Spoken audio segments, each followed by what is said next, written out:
Durante más de 30 años, un hombre llevó una vida que, desde afuera, parecía completamente normal. Vivía en un barrio tranquilo. Tenía una familia. Trabajaba.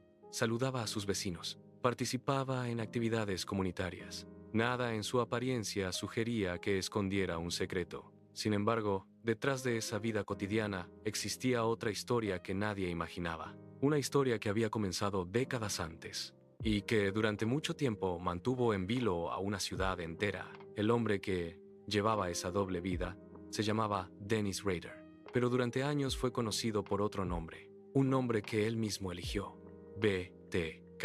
Las 3 letras representaban una forma de actuar que terminaría convirtiéndose en su firma. El caso comenzó a finales de los años 70 en la ciudad de Wichita, Kansas. En ese momento, la comunidad era relativamente tranquila. No era un lugar acostumbrado a aparecer en titulares nacionales por historias inquietantes. Pero todo cambió cuando ocurrió un hecho que dejó a los investigadores frente a una situación difícil de explicar. Una familia fue encontrada sin vida en su propia casa. Las autoridades iniciaron una investigación inmediata.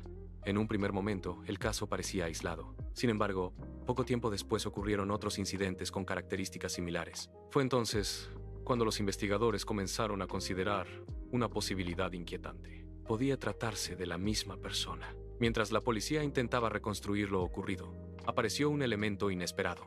Un mensaje. En él, alguien afirmaba ser el responsable de los hechos. El autor firmaba con 3 letras: BTK. Aquellas letras no eran casuales.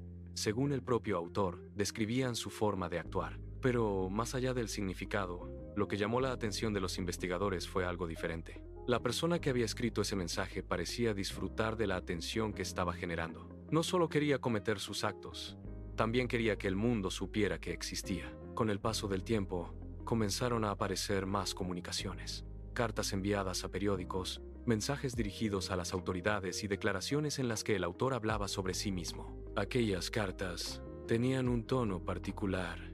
A veces parecían intentos de justificar sus acciones. En otras ocasiones eran simplemente descripciones de lo ocurrido. Pero lo que más inquietaba a los investigadores era el nivel de detalle que incluían. Detalles que solo la persona responsable podía conocer. Mientras tanto, la policía intensificaba la búsqueda.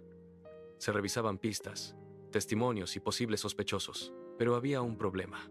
El autor parecía mezclarse perfectamente con la vida cotidiana. No había señales claras que permitieran identificarlo. Durante años, el caso se convirtió en uno de los mayores desafíos para las autoridades locales. La comunidad vivía con la sensación de que la persona responsable podía estar en cualquier lugar.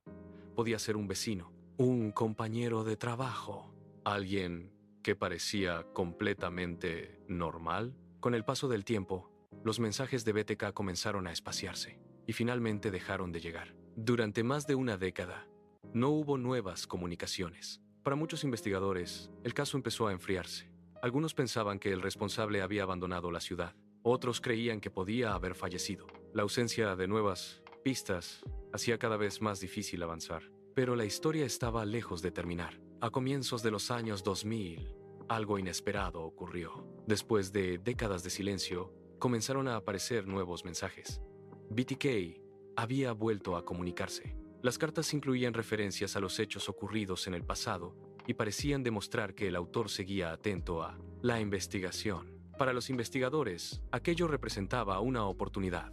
Las nuevas tecnologías permitían analizar evidencias de formas que no habían existido décadas atrás. Cada carta era estudiada cuidadosamente.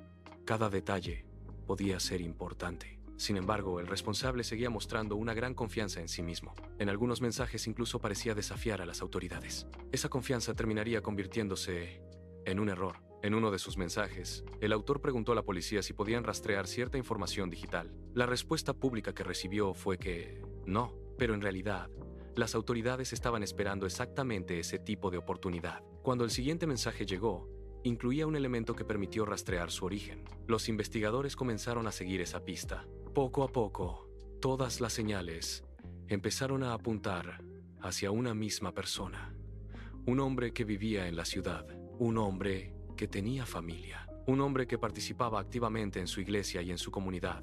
Su nombre era Dennis Rader. Cuando finalmente fue detenido, la noticia sorprendió a muchas personas. Quienes lo conocían describían a alguien tranquilo, respetuoso y aparentemente normal.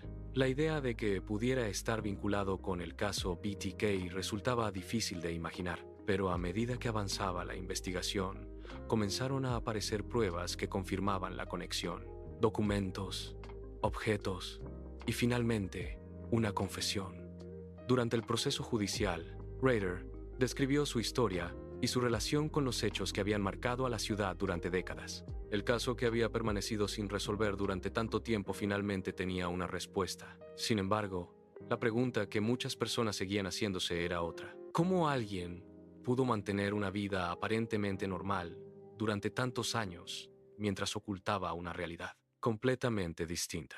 Esa dualidad es una de las razones por las que la historia de BTK sigue generando interés, porque muestra hasta qué punto la apariencia puede ser engañosa y cómo, en algunos casos, las historias más inquietantes pueden esconderse detrás de las vidas que parecen más comunes. Hoy, décadas después de que todo comenzó, el caso sigue siendo estudiado por investigadores y analistas, no solo por lo ocurrido, sino por lo que revela sobre la mente humana y la forma en que algunas personas logran construir identidades completamente diferentes frente al mundo. Y quizás esa sea la parte más inquietante de toda esta historia, que durante años el hombre detrás de BTK no estaba oculto en algún lugar lejano. Estaba viviendo exactamente donde nadie pensaría buscar, entre vecinos, entre amigos, entre personas que nunca imaginaron quién era realmente.